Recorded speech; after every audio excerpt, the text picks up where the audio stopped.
Have you ever felt it? Not some big, dramatic crash and burn, but a quiet, internal collapse? You know the kind I'm talking about. On the outside, everything looks fine. You're still going to work, you're paying your bills, but inside, everything that used to define you just feels hollow, unfamiliar.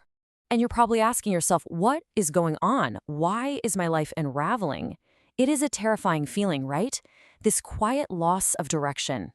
You don't even know what you've lost, just that the ground beneath your feet doesn't feel solid anymore. You're just moving on inertia, not really living, and man, is that exhausting. But what if I told you that, according to the psychologist Carl Jung, what's happening isn't a mistake you need to fix? What if it's actually a profound psychological process that you need to understand? Jung believed that life has seasons, and sometimes the old you simply has to dissolve to let a truer self emerge. So let's explore this. Let's start with the first phase of the process. This is that moment when the very foundation of your life starts to break apart. Okay, think of your life like a house. That foundation, it was probably laid down a long time ago, and maybe not even by you. It was built by your family, by culture, by all these expectations. And for years, you built on top of it, and it looked sturdy enough. But now, you're starting to see cracks. Why? Because your psyche, your deeper self, is trying to correct a huge mismatch between the life you're living on the outside and who you really are on the inside. This collapse is a signal. It's saying, hey, this way of living, it's reached its limit. And this quote from Jung, it gets right to the heart of it. For him, a breakdown like this is your unconscious mind basically kicking down the door, refusing to be ignored anymore. Everything you've pushed down, avoided, or suppressed for years is now bubbling up to the surface. And it doesn't show up as clear thoughts, right? It shows up as this feeling of emptiness and confusion. Which leads us to the next stage, which can be really painful. A necessary dissolution. This is the departure of the old self, the version of you that was built on that shaky foundation. It just can't continue on this journey. Now, here's a really important distinction Jung makes. It's the ego that's dissolving. That's the mask you wear, the role you play for survival, the image you present to the world. That's not your entire being. Underneath all of that is the self, your authentic core truth. The real pain comes from desperately clinging to that ego when it no longer fits the person you've become inside. So here's the kicker. This isn't a problem you can solve. You can't logic your way out of it with the old tools. It's a stage of life you have to outgrow. You get through it not by fixing something, but by becoming bigger than the version of yourself that's hit its absolute limit. And this part is so key. Right now, the work isn't about hustling harder or making a 5-year plan. The work is about giving permission. Permission for that old self to just go, to end, without you immediately rushing in to fill that empty space it leaves behind. That space, that emptiness, it's essential. And once you give that permission, you're ready for the next phase.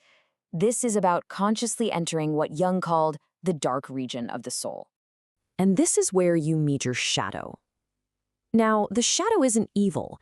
It's just the storage locker for all the parts of yourself you had to disown to be acceptable, to fit in, to be safe. It's all the raw feelings, the dismissed gut instincts, the conflicts you never named.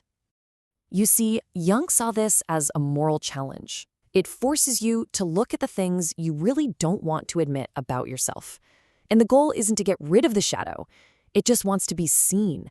The moment you look at it, it starts to lose its destructive power over you. The real danger is pretending you don't have one at all. So how do you navigate this? Well, it's not about obsessively digging through your past. It's more of an attitude. It's about being brave enough to stay with your experience without rushing to judge it or fix it. Acknowledge the feelings. Stop fighting the process. Just listen. That conscious, quiet presence is the thread that will lead you through the maze. And after you've been brave enough to sit in that darkness for a while, something amazing starts to happen.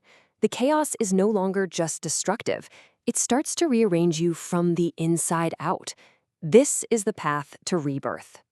But right here, you face a big choice. Are you going to rush to rebuild, driven by a fear of the emptiness, using all the same old, fragile patterns? Because that just builds another shaky house. Or do you allow a new, truer order to emerge slowly, naturally? Real rebirth doesn't happen through control. It happens through permission. And what's so crucial to get is that rebirth isn't about adding more stuff, more goals, more achievements. It's about removing what's no longer needed. Think of it like a phone that's totally overloaded. It doesn't need new apps. It needs old files deleted so it can actually run properly. By letting go of the roles and expectations that don't fit anymore, you free up so much energy. Your natural vitality starts to come back. And all of this leads us to the final stage of the journey, actually living from a place of inner unity and authenticity. This is what Jung called individuation. There's a reason Jung called it a privilege. It's not some goal you achieve and then you're done. It's an honor you earn by walking through this difficult inner landscape. A new beginning isn't about building a different person. It's about clearing away enough of the debris so the real you can finally breathe. And how do you know you're there? Well, it's not some loud, euphoric feeling. It's a quiet steadiness. You'll notice a few things. The constant background noise of inner conflict starts to fade. You stop feeling the need to justify your life choices to other people because you finally have your own inner anchor. There's just this quiet feeling of being exactly where you belong.